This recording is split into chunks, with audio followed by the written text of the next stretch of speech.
उसका अभ्यास के प्रश्नोत्तर जो 3 नंबर से 5 नंबर के क्वेश्चन पूछे जाते हैं, जो प्रत्येक बोर्ड में पूछा जाता है 10वीं कक्षा का, जो एनसीईआरटी बुक से भूगोल संसाधन एवं विकास, उससे क्वेश्चन लाए हैं और उसका उत्तर भी है और काफ़ी सटीकता के साथ समझाया गया है, इसे ध्यान से देखिए। और ये जो क्वेश्चन पूछे जाते हैं बोर्ड एग्जाम में, वो यहीं से क्वेश्चन पूछे जाते हैं। एक बार अगर ध्यान सब देख लीजिएगा इसे, तो आप उम्मीद के साथ कहता हूँ कि आप क्वेश्चन को एग्ज़ाम में छोड़ेंगे नहीं। तो आइए इसे समझते हैं हम। देखिए कहता है क्वेश्चन क्या है कि 30 शब्दों में उत्तर देना है। तो 30 शब्दों में देने का मतलब ये हुआ कि कुछ थोड़ा सा लंबा क्वेश्चन, इसका उत्तर होगा। अब देखिए कहता है क्या कि 3 राज्यों के नाम बताइए जहाँ पे काली मिट्टी पाई जाती है मुख्य, और उसमें कौन सी फसल उगाई जाती है। 3 राज्यों के नाम बताइए जहाँ पे काली मिट्टी पाई जाती है, उसमें मुख्य रूप से कौन सी फसल उगाई जाती है। देखिए उत्तर क्या होता है हमारा, महाराष्ट्र, गुजरात और मध्य प्रदेश। ये 3 राज्य हैं जहाँ पे काली मिट्टी पाई जाती है। ये 3 राज्य हैं जहाँ पे काली मिट्टी पाई जाती है, गुजरात, महाराष्ट्र, गुजरात, मध्य प्रदेश। अब इससे मुख्य रूप से कपास की फसल उगाई जाती है। याद रहेगा, काफ़ी महत्वपूर्ण क्वेश्चन है। ये एग्जाम में बार बार पूछा जाता है क्वेश्चन, 3 नंबर का पूछा जाता है। अगर एक क्वेश्चन पूछेगा कि एक राज्य का नाम बताइए जहाँ पे काली मिट्टी पाई जाती है, तो तीनों में से किसी एक को बता दीजिएगा। क्लियर, चलिए आगे चलते हैं। अगला क्वेश्चन कहता है कि पूर्वी तट के नदी डेल्टाओं पर किस प्रकार की मिट्टी पाई जाती है। इस प्रकार की मिट्टी का 3 मुख्य विशेषता बताइए। यानी कि पूर्वी तट की नदी जो डेल्टा जो है वहाँ पे किस प्रकार की मिट्टी पाई जाती है और इसकी विशेषता क्या है। देखिए पूर्वी तट की नदी डेल्टाओं पर जलोढ़ मिट्टी पाई जाती है। क्या पाई जाती है, जलोढ़ मिट्टी। जलोढ़ मिट्टी कहते किसे हैं, नदियों द्वारा बहा कर लाई गई मिट्टी को जलोढ़ मिट्टी कहते हैं। जलोढ़ है ना, जलों द्वारा बहा कर लाया जाता है, नदी द्वारा जो मिट्टी बहा कर लाया जाता है उसे हम जलोढ़ मिट्टी कहते हैं। तो जलोढ़ मिट्टी की 3 विशेषता क्या है। पहला विशेषता है कि जलोढ़ मिट्टी बहुत ही उपजाऊ होती है, यानी इसमें फसल पैदावार अधिक होते हैं। दूसरा में क्या कहता है, इसमें फ़ायदा देखिए, इस मिट्टी में चूना, पोटास, फास्फोरस होते हैं। वनस्पति के अंश जैसे पोषक तत्व भी पाए जाते हैं। इस प्रकार की मिट्टी में चावल, गेहूँ, गन्ना, मक्का, कपास, पटसन इत्यादि फसल उगाए जाते हैं। बहुत महत्वपूर्ण फसल है। पूर्वी तट की नदी डेल्टाओं पे इस पे जो मिट्टी जो है बहुत अच्छी मिट्टी है, अच्छी गुणवत्ता वाली मिट्टी है। चलिए आगे चलते हैं। देखिए क्वेश्चन नंबर कहता है क्या कि पहाड़ी क्षेत्र में मिट्टी यानी कि मृदा अपरदन को रोकथाम के लिए क्या कदम उठाने चाहिए। ये क्वेश्चन जैक बोर्ड झारखंड का एनुअल में 10 में पूछा है, 15 में पूछा है, 18 में पूछा है। ये इंपॉर्टेंट क्वेश्चन है झारखंड बोर्ड वालों के लिए। अब यहाँ देखिएगा क्वेश्चन कहता क्या है कि पहाड़ी क्षेत्र में कैसा होता है, भूमि ढालुआ होता है। पानी जब पड़ते हैं तो बहुत स्पीड गति, तेज़ गति से पानी का बहाव उस समय होता है। जो तेज़ गति से बहाव होता है तो होता क्या, मिट्टी का कटाव उस समय ज़्यादा होता है। तो पहाड़ी क्षेत्र में मृदा अपरदन को रोकथाम के लिए क्या कदम उठाने चाहिए। देखिए पहला में ढाल वाली भूमि, यानी कि पहाड़ी क्षेत्र में ढाल वाली भूमि होती है, उस भूमि पर समोच्च हल चला करके, यानी कि जिस तरह से ढाल है इस तरह से अगर ढाल है तो हल इस तरह से चलाया जाता है ना। अगर समांतर इस तरह की ढालें हैं तो हल इसका समांतर इस तरह से हल चलाया जाता है। तो इसी कहते हैं समांतर हल चलाकर जुताई करके। इसमें जल का भराव की गति क्या हो जाती है, ऊपर से जब जल आती है ऐसे तो कम हो जाता है, गति कम हो जाती है।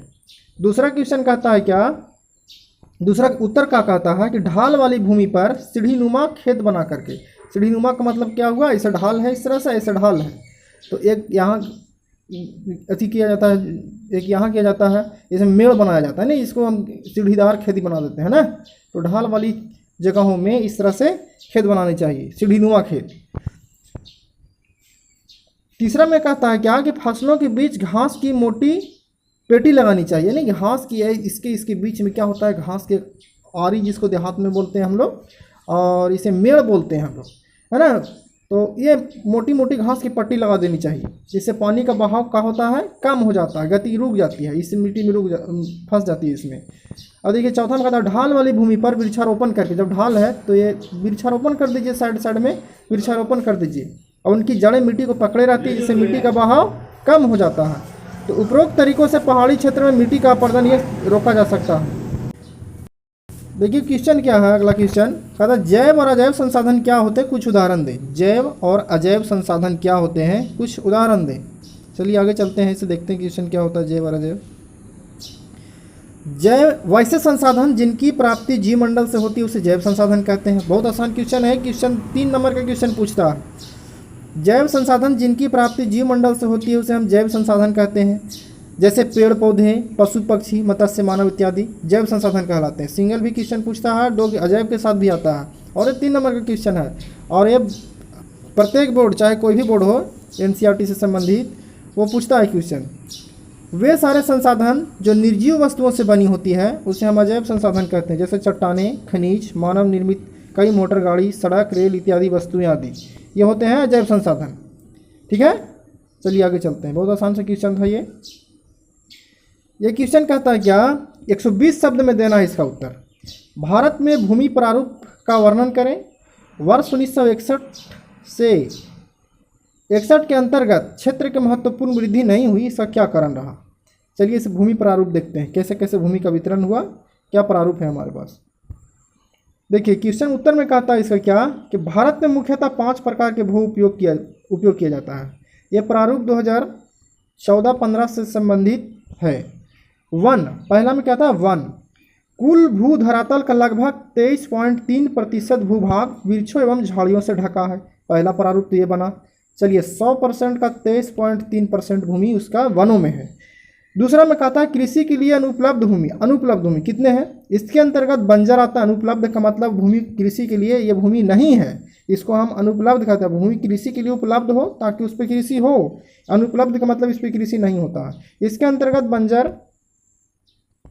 इसके अंतर्गत बंजर तथा कृषि योग्य भूमि 5.5% एवं गैर कृषि परियोजनाओं में लगाई गई भूमि 8.7% सम्मिलित है, जो कुल भूमि का 14.2% है ना। भूमि प्रारूप ये देखिए, ध्यान से देखिएगा। इसे 2-3 पॉइंट अगर आप समझ लीजिएगा तो एग्जाम में लिख सकते हैं। क्वेश्चन 5 नंबर का पूछा जाता है, कोई भी बोर्ड हो, झारखंड बोर्ड, बिहार बोर्ड या और कोई हो बोर्ड। तीसरा क्वेश्चन देखिए, कहता है कि प्रति भूमि के अतिरिक्त अन्य कृषि अयोग्य, ये क्या होती है इसमें, इसके अंतर्गत अस्थायी चारागाह है कुछ भूमि में, तथा अन्य गोचर भूमि 3.3% है। विविध वृक्षों हैं, विविध वृक्ष बहुत प्रकार के वृक्ष हैं। वृक्ष फसलों तथा उन वनों के अधीन भूमि 1% तथा कृषि योग्य बंजर भूमि 4% सम्मिलित है, जो कुल भूमि का 8.3% है ना। यानी 14.2%, 8.3%, 23.3% यहाँ देख लिए। अब प्रति भूमि देखिए, इसके अंतर्गत वर्तमान प्रति भूमि 4.9% है तथा वर्तमान प्रति भूमि अतिरिक्त अन्य प्रति भूमि 3.6% सम्मिलित है, जो कुल भूमि भाग का 8.5% है। शुद्ध निवल बोया गया क्षेत्र, इसके अंतर्गत 45.5 शुद्ध, ये जो है हमारा शुद्ध निवल बोया गया क्षेत्र है, इसी पर कृषि की जाती है। इसके अंतर्गत 45.5% भूभाग सम्मिलित है। तो इस तरह से हमारे भूमि का प्रारूप है। 5 नंबर का क्वेश्चन पूछा जाता है। आप आसानी से इस तरह को समझ करके थोड़ा थोड़ा सा पॉइंट लेकर के आप बना सकते हैं और इसे ध्यान में रखते हुए इसे लिख सकते हैं। चलिए आगे क्वेश्चन चलते हैं, हम क्या कहता है। और ये वर्ष 1961-61 में वन का, इस पर देखिए, वन 18.1% भूमि भाग पर 0% भाग पर था। वही वर्तमान आंकड़ों के अनुसार भारत में 23.3% भूमि पर वन भाग है। वर्ष 1960 से 61 की अब तक ये बहुत कम वृद्धि है। पर्यावरण संतुलन के लिए 33% भूभाग पर वन होना चाहिए, जो कि कितना है, 18.1% है। इतने दिनों में वन क्षेत्र में महत्वपूर्ण वृद्धि नहीं हुई। इसके निम्न कारण, वन क्षेत्र का वृद्धि नहीं होने का कारण क्या है, बढ़ती हुई जनसंख्या के कारण, घरेलू उपयोग में वनों का काटा जाना, जिसके कारण वनों की कटाई हुई। ग्रामीण क्षेत्रों में ईंधन की आपूर्ति हेतु पेड़ों को काटा जाना। ग्रामीण क्षेत्र जब हमारे जो देश में अधिक संख्या में ग्रामीण क्षेत्र है, तो इसके ईंधन वहाँ पे अपर्याप्त मात्रा में वहाँ पे नहीं है, है ना। तो इसलिए हम क्या किए, इसको वनों को काटता गया, लोग वनों को साफ कर कृषि भूमि में बदलता गया है। जब लोगों की जनसंख्या बढ़ती गई तो खेती करने के लिए, फसल उगाने के लिए ज़मीन कम पड़ता गया, तो इसके लिए वनों को साफ किया लोगों ने। विभिन्न प्रकार के उद्योगों के लिए कच्चा माल हेतु पेड़ों की कटाई की, यानी कि बहुत से उद्योग ऐसे लगे हैं, जब औद्योगिकरण बढ़ा है, लोगों की जनसंख्या बढ़ी, तो उसने पेड़ों की कटाई किया, क्योंकि उद्योग में भी लकड़ी की ज़रूरत होती है। विभिन्न प्रकार की परियोजनाओं के कारण वनों का कटाव हुआ, जैसे में बांध का बनाना, सड़क बनाना, रेलवे लाइन बनाना, इस तरह से परियोजना जब आए तो हमारे जंगल को काटा गया, तो ये भूमि भाग पर हमारा वनों का वृद्धि कम होता रहा। चलिए आगे चलते, अगला क्वेश्चन क्या कहता है। कहता है क्या कि प्रौद्योगिकी और आर्थिक विकास के कारण संसाधनों का अधिक उपभोग कैसे हुआ? प्रौद्योगिकी और आर्थिक विकास के कारण संसाधनों का अधिक उपभोग कैसे हुआ, है ना। उद्योग लगा, जब हमारे पैसे कौड़ी जब हमारे देश में विकसित हुआ तो हमारा जो संसाधन है उसका उपयोग कैसे हुआ? संसाधन का उपयोग सांस्कृतिक विरासत जैसे मनुष्य के ज्ञान, कौशल, प्रौद्योगिकी आदि पर निर्भर करता है। किस तरह से इंसान को ज्ञान है उसी तरह से उसको उपयोग करेगा। जिस चीज़ को मान लिया जाए कि इस पेड़ को क्या किया जाता है, उस पेड़ के बारे में जानकारी नहीं है तो उस पेड़ का उपयोग क्या करेगा और कैसे करेगा। तो उसी तरह से हमारा संसाधन का भी उपयोग हुआ। प्रौद्योगिकी विकास के कारण आर्थिक विकास संभव हुआ। जब प्रौद्योगिकी विकास हुआ तो हमारे पास क्या हुआ? जब टेक्नोलॉजी आया हमारे पास, है ना, तो हमारे पास आर्थिक विकास मजबूत हुई। इससे संसाधनों का उपयोग बढ़ा है। यदि कोई क्षेत्र संसाधनों में धनी है लेकिन वहाँ प्रौद्योगिकी विकास नहीं है, यानी वहाँ टेक्नोलॉजी इस्तेमाल नहीं किया जा रहा है ना, वहाँ उसके बारे में जानकारियाँ प्राप्त नहीं की जा रही है, तो इन उपलब्ध संसाधनों को उपभोग संभव नहीं है। प्रौद्योगिकी और आर्थिक विकास के कारण ही विभिन्न प्रकार के खनिज पदार्थों का भूगर्भ से निकालना, है ना, बहुत से हीरे, सोने, चांदी, उसकी ज्ञान होनी चाहिए कि वे कैसे निकाले जाते हैं, क्या इसके उपयोग किए जाते हैं, तो निकाल पाया जाता है। इसको उपयोग भी किया जाता है उसी तरह से। आगे चलते हैं हम। मिट्टी अपरदन, इसको हम मृदा अपरदन भी बोलते हैं, अथवा भूक्षरण को रोकने के लिए कुछ उपाय बताइए। तो ये बहुत सटीक उपाय है। ऐसे अब पिछले वाले क्वेश्चन में इसको देखिएगा कि जब पहाड़ी क्षेत्र में मृदा अपरदन के लिए रोकथाम क्या किया जाना चाहिए, तो वहाँ से आप 3 क्वेश्चन उठा करके 3 पॉइंट यहाँ भी लिख सकते हैं। मृदा अपरदन को रोकने के लिए आपने पेड़ लगा करके, समूचे जुताई करके, और क्या करके, और सीढ़ीदार खेत बना करके, जैसे में जल मृदा अपरदन होता किन चीज़ों से है? 3 चीज़ों से होती है। कैसे? जल वन वायु के जैसा। जैसे में जल है, ये जिससे मिट्टी का अपरदन होता है, वायु से होता है, पवन और जल दोनों से होता है। मिट्टी का महत्वपूर्ण है पेड़ पौधे एवं फसलों के विकास के लिए मिट्टी अति आवश्यक है। इसीलिए मिट्टी अपरदन अथवा भूक्षरण को रोकना बहुत जरूरी है। यानी कि हमारे पास उपजाऊ मिट्टी है, अगर उसका अपरदन हो जाता है तो अनुपजाऊ मिट्टी हो जाएंगे, तो उसमें फिर फसल उत्पादन कम हो जाएगा, तो इसीलिए उसको बचाना चाहिए। इसलिए हम लोग मेड़ बांध देते हैं खेत में कि ताकि हमारा खेत की मिट्टी हो, जो उपजाऊ मिट्टी है, तो बह करके कहीं दूसरे खेतों में नहीं चले जाए, इसलिए उसमें मेड़ बनाया जाता है ताकि हमारा मिट्टी का उर्वरता बनाए रखे। देखिए पहला कि मैं उत्तर में कहता है समोच्च रेखीय जुताई करके, जो बताएं हमने ढलुआ क्षेत्र पर इस तरह से जुताई कीजिए, मिट्टी का बहाव कम होगा। पहाड़ी क्षेत्र एवं पर्वतीय क्षेत्रों में ढाल वाली भूमि पर सीढ़ीनुमा खेत बनाकर इस तरह से सीढ़ीदार खेत बना दीजिए, आपकी इस तरह बहकर मिट्टी अगले खेतों में नहीं जाएगी। 2 फसलों के बीच में घास की पेटी लगा कर, ये जो घास की पेटी इसमें लगा दीजिए, तो मिट्टी का बहाव कम कर देगा, पानी की गति को तेज कम कर देगा। वृक्षारोपण करके मेड़ पर इस तरह से वृक्ष लगा दीजिए। पेड़ों को कतार में लगा करके शुद्ध अथवा मरुस्थलीय क्षेत्रों में रक्षक खेमला बनाई जाती है, जिससे हवा का वेग कम जाता है। रक्षक खेमला पेड़ का बनाया जाता है, बहुत तेज़ गति से मरुस्थलीय क्षेत्र में हवा चलती है, तो वहाँ की मिट्टी कमज़ोर होने के कारण, रेतीली होने के कारण उसे उड़ा कर ले जाती है, तो इसलिए वहाँ पे खेमला बनाई जाती है। छठा में कहता है पशुओं की बेरोकटोक चराई को रोक। बेरोकटोक यानी पशु की चराई के कारण क्या होता है, मिट्टी का अपरदन होता रहता है। नदियों पर बांध बनाकर, जिस तरह से मान लीजिए कि जिस क्षेत्र में नदी है उसका बहाव काफ़ी लंबा चौड़े क्षेत्र में जाती है, जिससे वो हर क्षेत्र को प्रभावित कर देता है नदी, तो उस पर बांध बनाया जाता है। उससे क्या होता है, मिट्टी का कटाव, बाढ़ का संभावना कम हो जाती है, जिससे मिट्टी का कटाव नहीं होता है। चलिए आगे चलते हैं। काफ़ी आसान क्वेश्चन था, 3 पॉइंट इसमें से उठा करके लिखना है ना। तो ये कहता है क्या है अगला क्वेश्चन, कि समाप्यता के आधार पर संसाधनों का वर्गीकरण करें। संसाधन क्या है, ये जैक बोर्ड में 2009 में क्वेश्चन पूछा है। समाप्यता के आधार पर संसाधन 2 प्रकार के होते हैं, नवीकरणीय योग्य संसाधन और अनवीकरणीय योग्य संसाधन। इसको देखते हैं हम। नवीकरणीय योग्य संसाधन किसे कहते हैं? इसके अंतर्गत वह संसाधन आते हैं जिसको एक बार उपयोग कर लेने के बाद में दोबारा उपयोग किया जा सकता है। वैसे संसाधन जिसको हम एक बार उपयोग कर लें उसे हम दोबारा उपयोग कर सकते हैं, जैसे में हवा, पानी, सूरज की प्रकाश।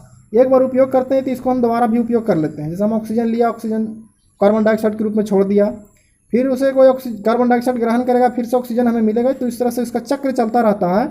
उसे हम क्या कहते हैं, नवीकरणीय योग्य संसाधन। जिसे भौतिक या रासायनिक प्रक्रिया द्वारा उसे नवीकृत किया जाता है, इन्हें पुनः उत्पन्न किया जाता है, उसे हम नवीकरणीय योग्य संसाधन कहते हैं। अथवा समय अंतराल पर हमें पुनः प्राप्त हो जाता है, उसे नवीकरणीय योग्य संसाधन कहते हैं। जैसे में सौर ऊर्जा, सूर्य की प्रकाश, सूर्य के प्रकाश को हम सूर्य जब तक रहेगा तब तक उसे उपयोग करेंगे। पवन ऊर्जा, हवा जो हमने बताया, जल को पीते हैं, पीने के बाद में उसे क्या करते हैं, लोग पेशाब करते हैं, है ना, उससे क्या होता है, नली में जाता है, नली से होते हुए नदी में जाता है, नदी में जाकर के महासागर में जाते हैं। ये थोड़ी सी ये मजाकिया तौर पर बताया गया जा रहा है। और वो वहाँ पे वाष्पीकरण होता है, फिर पानी पुनः बरसता है। इस तरह से पानी का चक्रण होता रहता है ना। वन प्राणी, मृदा इत्यादि संसाधनों को सतत प्रवाह और जैव के रूप में भी विभाजित किया जा सकता है।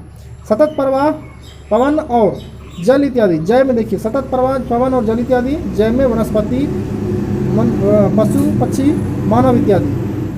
नवीकरणीय संसाधन बहुत अच्छा सा है, क्वेश्चन पूछता है तो देखिए अनवीकरणीय देखेंगे क्या है। अनवीकरणीय संसाधन वैसे संसाधन जिसको हम एक बार उपयोग कर लें और दोबारा उपयोग में नहीं ला सकते हैं। जैसे में कोयला हो गया, डीजल हो गया, पेट्रोलियम हो गया। कोयला डीजल को हमने जला देते हैं जब गाड़ी में, पेट्रोलियम को जला देते हैं तो क्या पुनः उपयोग होता है? नहीं होता है। तो इसी तरह से अनवीकरणीय योग्य संसाधन में समझना है कि जिससे हम एक बार उपयोग कर लें दोबारा उपयोग में नहीं करेंगे, उसे हम अनवीकरणीय। इन संसाधनों का विकास अथवा निर्माण एक लंबे, अब ये इसकी एक खासियत भी है अनवीकरणीय, इसकी भंडार सीमित है। ये आने वाले समय में क्या हो जाएगा, ये जो अनवीकरणीय संसाधन है वो समाप्त हो जाएगा। जैसे में इन संसाधनों का विकास अथवा निर्माण एक लंबे भूवैज्ञानिक अंतराल लाखों करोड़ों साल में होता है, यानी कि इनको बनने में भी काफ़ी समय लगता है। कोयला को बनने में कितने लाखों साल लगा होगा, पेट्रोलियम को बनने में कितने लाखों करोड़ों साल लगा होगा, तब जाकर के ईंधन बना। ये खनिज और जीवाश्म ईंधन इसी प्रकार का संसाधन है। इनमें से कुछ ऐसे संसाधन हैं जो पुनः चक्रीय है, जो इसको पुनः चक्रित भी किया जाता है। जैसे में धातुएं, लोहा को परगलित करके फिर नया लोहा, जैसे पुराने लोहे हो जाते हैं तो हमारे यहाँ कबाड़ी वाले ले जाते हैं, उसे ला करके फिर नया चमचमाता हुआ लोहा बनाते होंगे। लोहा, तांबा, एल्युमिनियम, ये क्या है, पुनः चक्रित है, पुनः चक्रीय होता है। इसका ये धातु है, ये पुनः चक्रित किया जाता है। और कुछ संसाधन वैसे जीवाश्म ईंधन है, जिसमें कोयला, पेट्रोलियम, प्राकृतिक गैस, अचक्रिय। जीवाश्म ईंधन किसको कहते हैं? जीवाश्म ईंधन का मतलब जिसमें पहले कभी जीव रहा होगा।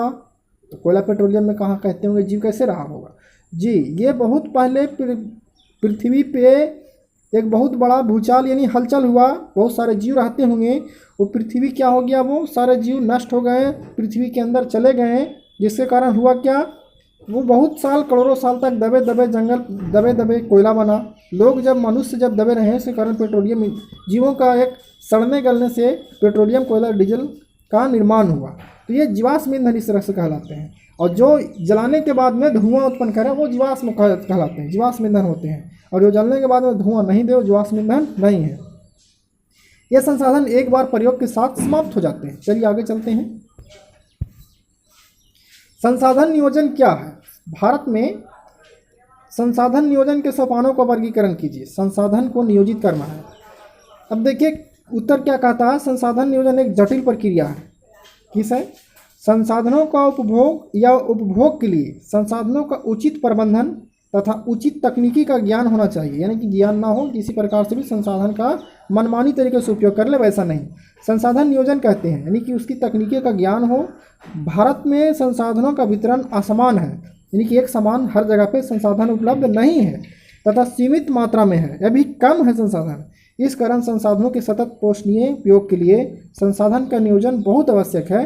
भारत में संसाधन नियोजन की 3 प्रकार प्रक्रिया है। सोपान देखिए, पहला में क्या कहता है, प्रथम सोपान में, पहले सोपान के अंतर्गत देश के विभिन्न प्रदेशों में संसाधनों की पहचान कर उसकी तालिका बनाना, किस प्रकार का संसाधन है, किस प्रकार से इसका उपयोग किया जाना चाहिए, सर्वेक्षण करना, मानचित्र बनाना तथा संसाधनों की मात्रा एवं गुणवत्ता का आकलन करना है। दूसरी सोपान में क्या है कि दूसरे स्तर पर संसाधनों का विकास, योजनाएं लागू करने हेतु प्रौद्योगिकी कौशल तथा संस्थागत ढांचा तैयार करना, उसका उत्पादन करना, अर्थात संसाधनों से संबंधित कल कारखानों लगाना कि किस संसाधन से, जैसे कोयला, तो कोयला है, जिस क्षेत्र में कोयले निकलते हैं उस क्षेत्र के नज़दीक कौन सी फैक्ट्री लगेगी।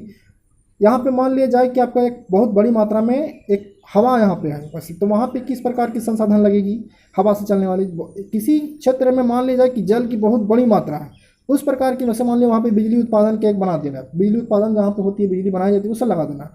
कोयले से चलने वाली, कोयले की नज़दीक वाले क्षेत्र में कोयले की फैक्ट्री लगा देनी। जहाँ पे डीजल पेट्रोलियम निकलती है वहाँ से डीजल पेट्रोलियम से चलने वाली फैक्ट्री या कोई भी एक सा सेक्टर बना देना। तो इस तरह से संसाधन की ज्ञान होनी चाहिए। चलिए आगे चलते हैं हम तीसरा सोपान में। तृतीय स्तर पर संबंध संसाधन विकास योजनाओं और राष्ट्रीय विकास योजनाओं से समन्वय स्थापित करना। इस प्रकार 3 सोपानों के तहत संसाधनों की नियोजन प्रक्रिया संपन्न होती है। संसाधन एवं विकास के अभ्यास के सत्र के बाद अब हमारी कुछ प्रस्तुति आप देख सकते हैं। देखिए आगे क्या कहता है इसमें। जी आगे आप कुछ नहीं है तो इसी तरह से आप यहाँ पे बने रहिए। और इम्पोर्टेंट क्वेश्चन जो भी हमने अब तक बताया आपको, इम्पोर्टेंट क्वेश्चन है जो एग्जाम में पूछे जाते हैं, आप इसे एक बार अगर ध्यान से देख लीजिएगा तो हमें नहीं लगता कि आपको समझ में नहीं आएगा। तो इसी तरह के क्वेश्चन पाने के लिए हमें लगातार आपको यहाँ पे मिलते रहेंगे, इसी तरह के उत्तर सटीकता के साथ समझाया जाएगा।